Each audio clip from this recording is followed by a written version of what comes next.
ये कोरोना काल है या आर्थिक आपातकाल।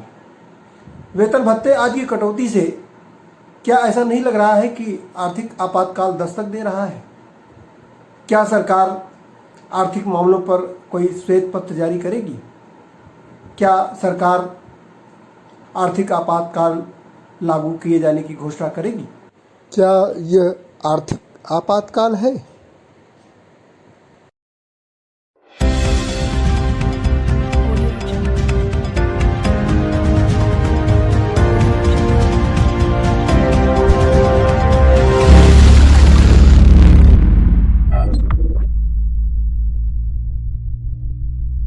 नमस्कार, स्वागत है आपका। आप देख रहे हैं इन्फोपोस्ट टीवी का खास कार्यक्रम बतकही। मैं हूं श्रीकांत सिंह, वरिष्ठ पत्रकार और मीडिया प्रोफेशनल। आज की बतकही में हम चर्चा करेंगे कि ये कोरोना काल है या आर्थिक आपातकाल। सरकार ने कुछ कदम ऐसे उठाए हैं जिनसे लोगों को आभास होने लगा है कि कहीं आर्थिक आपातकाल तो दस्तक नहीं दे रहा है। सबसे पहली बात यह है कि सरकार ने रिजर्व बैंक से 1,76,000 करोड़ रुपए लिए हैं। दूसरी बात यह है कि सांसद फंड को जब्त कर लिया गया है। तीसरी बात यह है कि कर्मचारियों के वेतन से कटौती की जा रही है और बुजुर्गों से महंगाई राहत भी छीन ली गई है। इन कदमों से आभास हो रहा है कि कहीं ऐसा तो नहीं कि हमारे देश में आर्थिक आपातकाल लागू किया जाएगा। और अगर देखा जाए तो सरकार को तरह तरह से अभी आय हो रही है। कोरोना संकट में निश्चित तौर पर सरकारी आय खत्म हो गई है, लेकिन अभी बहुत सारे ऐसे मद हैं जिनसे सरकार को आय हो रही है। सस्ते पेट्रोलियम से अगर सरकार टैक्स लगाती है उस पर, तो उससे उसको आय हो रही है। जीएसटी पर सरकार ने कहा ही है कि उसको पर्याप्त जीएसटी की वसूली हुई है। और आयकर के मामले में भी सरकार कह रही है कि आयकर से भी उसे पर्याप्त धन मिला है। और CSR के पैसे भी वो तो सरकार को मिले हैं। टाटा और तमाम दूसरी कंपनियों ने दिल खोल करके PM केयर में दान दिया है। अंतर्राष्ट्रीय मुद्रा कोष, IMF, वर्ल्ड बैंक, विश्व बैंक और तमाम देशों से तरह तरह की आर्थिक सहायता सरकार को मिल रही है। और जबकि अभी वित्त वर्ष की शुरुआत है, सरकार की सारी बचतें अभी सुरक्षित हैं। अगर लॉकडाउन में सरकार को आय नहीं हो रही है तो बहुत सारे खर्चों पर भी नियंत्रण लगा हुआ है। सरकार को करना क्या है कि अभी बीमारी से निपटना है, लोगों को भोजन उपलब्ध कराना है और एक सूत्री कार्यक्रम है कि कोरोना से लड़ना है। और कोरोना से लड़ने के लिए लोगों को सुख सुविधाएं देना है, जिसमें कि बहुत सारे मध्यम वर्ग के लोग, जो कमज़ोर आय वर्ग के लोग हैं, उनकी मदद कर रहे हैं, उनको भोजन उपलब्ध करा रहे हैं। और तरह तरह से पूरा देश इस कोरोना संकट से लड़ने के लिए तैयार हो गया है। इसके बावजूद अगर सरकार तरह तरह की कटौती कर रही है तो उससे जो है ये आभास होता है कि कहीं ऐसा तो नहीं कि हमारे देश में आर्थिक आपातकाल की स्थिति तो नहीं आ रही है। तो दरअसल क्या है कि अभी तक इस देश में कभी आर्थिक आपातकाल लागू नहीं हुआ है, जबकि हमारे संविधान के अनुच्छेद 360 में व्यवस्था है कि जब देश में आर्थिक संकट आ जाए और देश आर्थिक रूप से बहुत ही पीछे चला जाए, या यूँ कह सकते हैं कि हमारी साख अगर संकट में लग जाए, तो दोनों सदनों की अनुमति से राष्ट्रपति आर्थिक आपातकाल लगा सकता है। तो थोड़ा हम इस आपातकाल के बारे में थोड़ा सा संविधान के दृष्टिकोण से देखते हैं कि संविधान में क्या व्यवस्था है। हमारे संविधान में 3 प्रकार से आपातकाल लगाए जाने की व्यवस्था है। राष्ट्रीय आपातकाल, राज्य आपातकाल और वित्तीय आपातकाल। अनुच्छेद 352 में राष्ट्रीय आपातकाल लगाए जाने की व्यवस्था है। ये राष्ट्रीय आपातकाल दो तरह का होता है, एक बाहरी और एक आंतरिक। बाहरी आंतरिक आपातकाल से हमारा मतलब है युद्ध आपातकाल। अगर कोई देश हम पर युद्ध थोपता है तो हमारे यहाँ बाह्य राष्ट्रीय आपातकाल लगाया जा सकता है। एक होता है आंतरिक आपातकाल। अगर देश के अंदर कोई सशस्त्र विद्रोह हो जाता है तो उस स्थिति में राष्ट्रीय आपातकाल लगाया जा सकता है, जो कि आंतरिक होता है। इसी प्रकार राज्य आपातकाल, जब वहाँ की सरकार संकट में आ जाती है और किसी एक पार्टी का बहुमत नहीं होता है तो राज्य आपातकाल लगाया जाता है। और तीसरा आपातकाल है वित्तीय आपातकाल। वित्तीय आपातकाल आज तक नहीं लगाया गया है, जबकि हमारे संविधान में अनुच्छेद 360 के तहत यह आपातकाल लगाए जाने की व्यवस्था है। तो अगर आर्थिक संकट होता है तो दोनों सदनों की सहमति से राष्ट्रपति अनिश्चित काल तक के लिए देश में आर्थिक आपातकाल लगा सकते हैं। और उसमें व्यवस्था ये होती है कि देश की नागरिकों की संपत्ति पर देश का अधिकार हो जाता है। और ऐसा तभी होता है कि जब देश आर्थिक संकट में होता है। निश्चित तौर पे कोरोना संकट में हमारे देश की तमाम आर्थिक गतिविधियां ठहर गई हैं और वसूली निलंबित करने का अनुरोध किया जा रहा है। और इसमें एक बात और होती है कि अगर बाय द वे आपातकाल लगाया जाता है और उसी समय लोकसभा अगर विघटित हो जाती है तो दोबारा लोकसभा के गठन के 2 महीने के अंदर आपातकाल लगाया जा सकता है। और राष्ट्रपति उसे एक अपने नए आदेश से आपातकाल को वापस ले सकता है। सरकारी कर्मचारियों को वेतन की कटौती की जो बात है, अगर आर्थिक आपातकाल लगा के उनके वेतन की कटौती की गई है तो उसमें एक व्यवस्था ये भी है कि उस वित्त वर्ष के बाद जो नया वित्त वर्ष होगा उस वित्त वर्ष में कर्मचारियों की सैलरी वापस मिल सकती है। और उसमेमें हाई कोर्ट और सुप्रीम कोर्ट के जजों के वेतन से कटौती की जाती है। आपको याद दिला दें कि 1991 में भी भारत में एक आर्थिक संकट आया था, लेकिन उस समय आर्थिक आपातकाल नहीं लगाना पड़ा था। और अनुच्छेद 359 अगर लगाया जाता है तो उस समय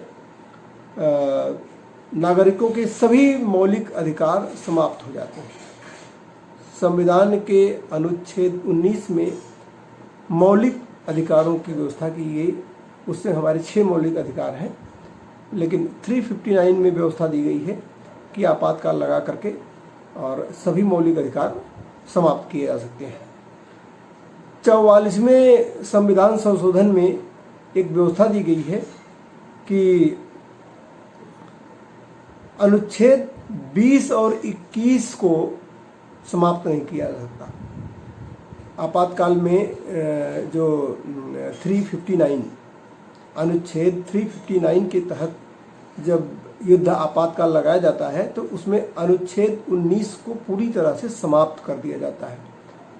नागरिकों के सारे मौलिक अधिकार इसी अनुच्छेद 19 के तहत दिए जाते हैं, वे सारे मौलिक अधिकार समाप्त कर दिए जाते हैं। लेकिन 44वें संविधान संशोधन में जो है अनुच्छेद 20 और 21 को समाप्त न करने की व्यवस्था है, जिसमें जो अनुच्छेद जो है प्राण रक्षा से संबंधित होता है।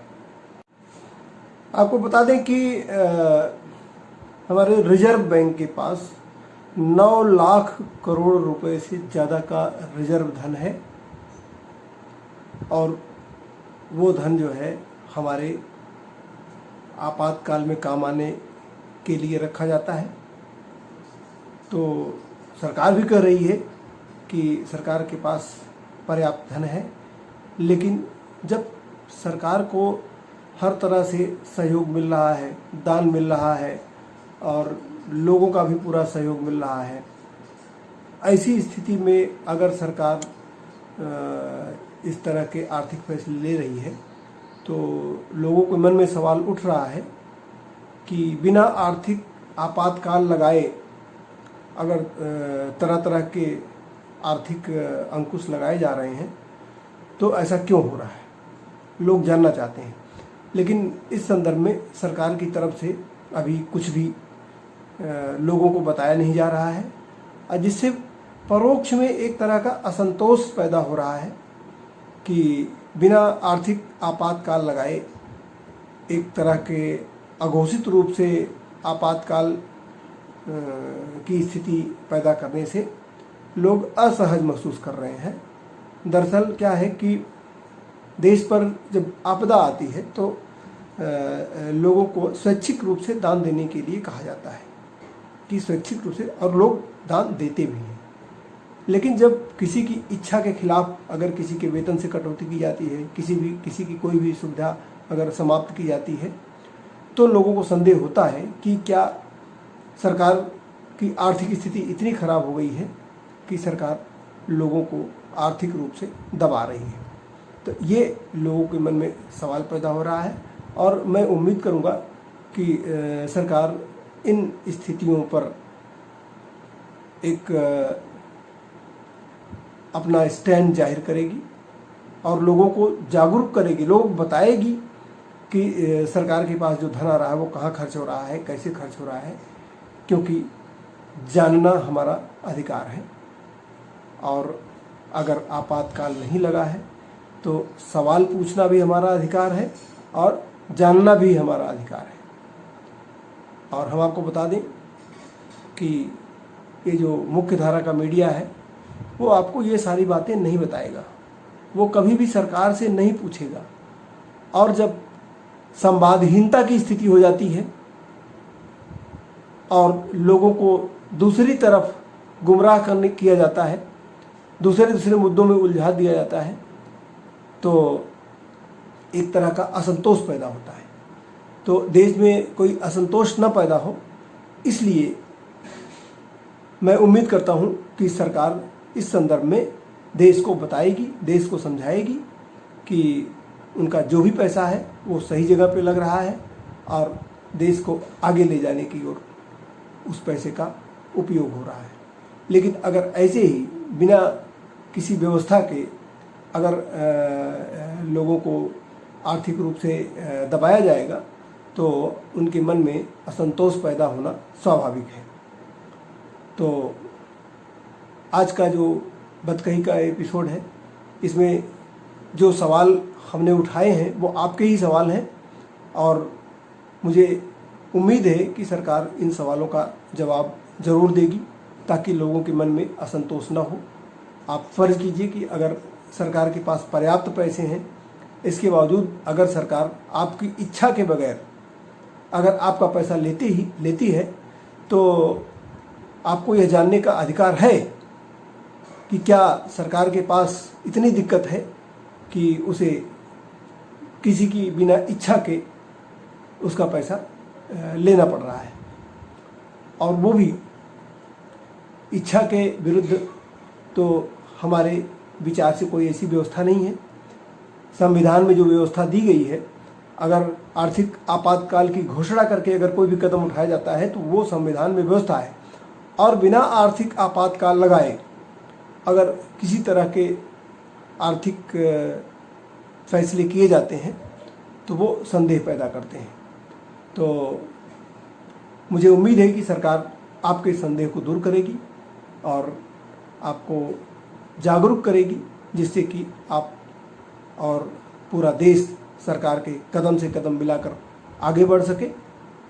ये सवाल उठाने का हमारा उद्देश्य केवल इतना ही था, क्योंकि हमें ये सवाल इसलिए उठाना पड़ा कि हमारा जो मुख्य धारा का मीडिया है वो वाजिब सवालों को दबा जाता है, वाजिब सवालों को छोड़ देता है और हमारे पास ऐसे ऐसे सवाल लेके आता है जिनकी कोई अहमियत नहीं होती है।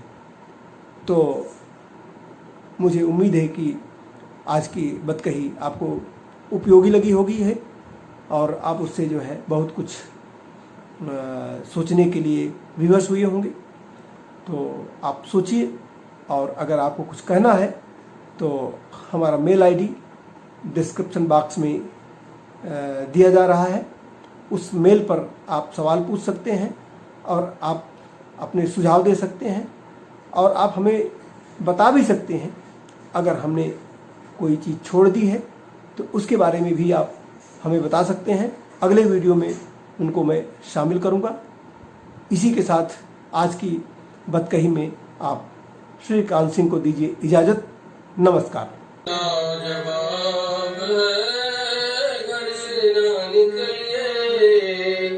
जीवन ये लाजवाब, घर से ना निकलिए।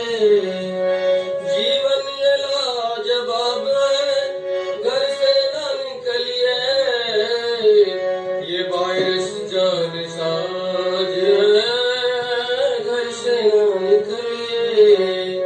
ये वायरस जानसाज है, घर से ना निकलिए। कोरोना का इलाज है, घर से ना निकलिए। कोरोना का इलाज है, घर से ना निकलिए। ये दुश्मन जंगबाज है, घर से ना निकलिए। ये दुश्मन चालबाज है, घर से ना निकलिए। सारा जहां बर्बाद है, घर से ना निकलिए। सारा जहां बर्बाद है, घर से ना निकलिए। बस लॉकडाउन ही इलाज है, घर से ना निकलिए। लॉकडाउन ही इलाज है, घर से ना निकलिए। साबुन से हाथ धोइए, घर से ना निकलिए। ओ साबुन से हाथ धोइए, घर से ना निकलिए। बस इसका यही इलाज है, घर से ना निकलिए। बस इसका यही इलाज है, घर से ना निकलिए। जीवन ये लाजवाब है, घर से ना निकलिए। ये वायरस जालसाज है, घर से ना निकलिए।